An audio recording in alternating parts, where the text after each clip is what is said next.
Peace is over. The United States is attacking Cuba without any reason.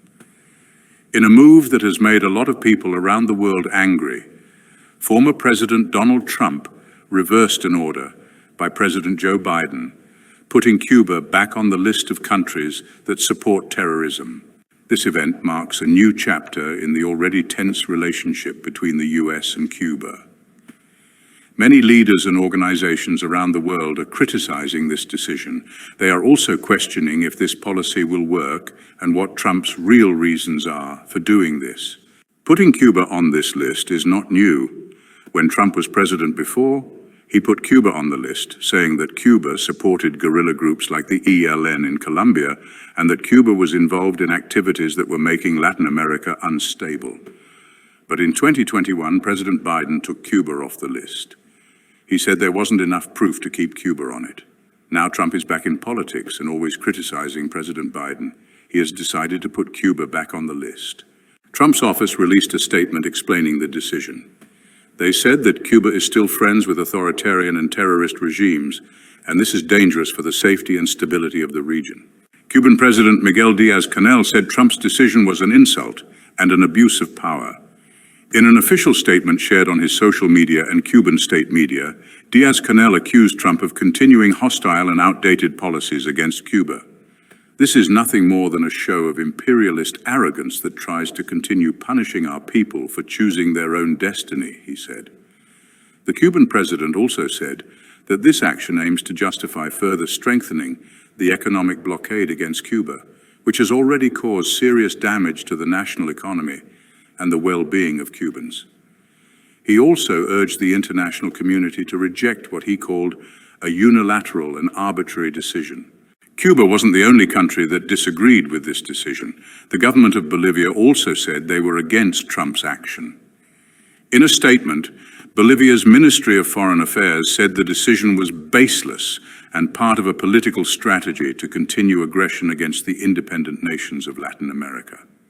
Bolivian Foreign Minister Rogelio Maita emphasized that there is no basis for including Cuba on the list of state sponsors of terrorism, as there is no evidence to support these accusations. He also denounced this action as part of a regional destabilization agenda that threatens the integrity and sovereignty of Latin American countries. Bolivia's reaction joins that of other nations and international organizations that have expressed concern about the implications of this measure.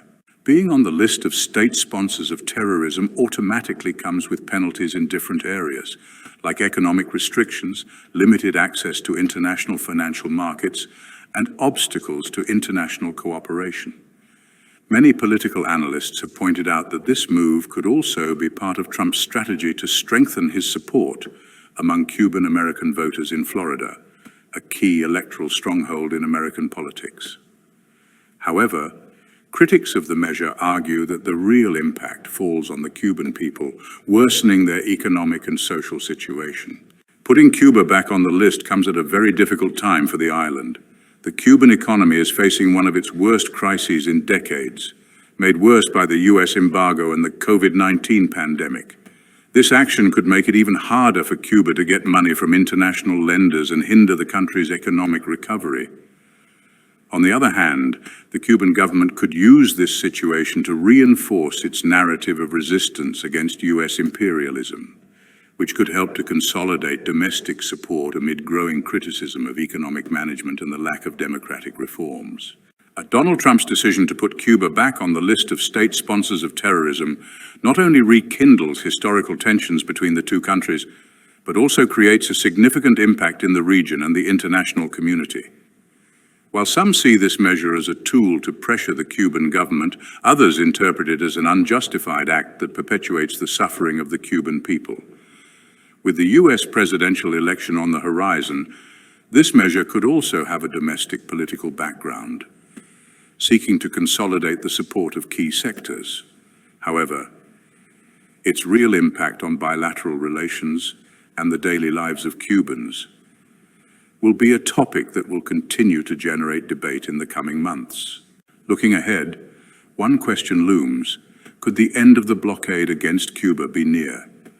Recent developments have shown that the international community, including Russia, is playing a crucial role in advocating for the lifting of this decades-long embargo.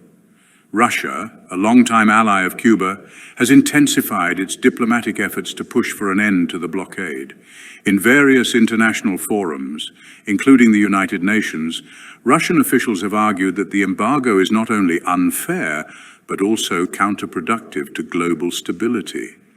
Their stance has gained the support of numerous countries, increasing pressure on the United States to reconsider its policy. The potential lifting of the blockade could have transformative effects on the Cuban economy. With greater access to global markets, the island nation could see a surge in foreign investment, revitalizing industries and creating new opportunities for its citizens. The easing of restrictions could also lead to better access to essential goods and services, significantly improving the quality of life for many Cubans. However, the road to ending the blockade is fraught with challenges. Political dynamics in the United States, particularly the influence of anti-Castro lobby groups, play a significant role in shaping foreign policy. Moreover, the Cuban government's response to international diplomatic efforts will be crucial in determining the future of the embargo. In conclusion, while the end of the blockade remains uncertain, the increasing involvement of global powers like Russia adds a new dimension to the ongoing dialogue. As the world watches closely, the possibility of a new chapter in Cuba's history offers a glimmer of hope for a brighter future. Thank you for watching. If you found this video informative, please like, share, and subscribe to our channel for more in-depth analyses of global issues. Looking ahead, another significant development is Cuba's potential inclusion in the BRICS group of emerging economies: Brazil, Russia, India, China, and South Africa. This step could mark a turning point for Cuba's international standing and economic prospects. The BRICS nations have collectively advocated for a more balanced world economic order, and Cuba's inclusion could bring new opportunities for cooperation and growth. With access to BRICS markets and resources, Cuba could experience a surge in foreign investment, technological advancements, and trade partnerships. Moreover, being part of BRICS could provide Cuba with a stronger platform to voice its interests on the world stage, aligning itself with other nations seeking to challenge the existing economic hegemony. This new alliance could also foster greater regional integration and solidarity among developing nations. However, the path to joining BRICS is not without its challenges and requires significant diplomatic effort. The Cuban government will need to demonstrate its commitment to economic reforms and political stability to gain the trust of BRICS members. In conclusion, the prospect of Cuba joining BRICS adds another layer of complexity and hope to the evolving geopolitical landscape.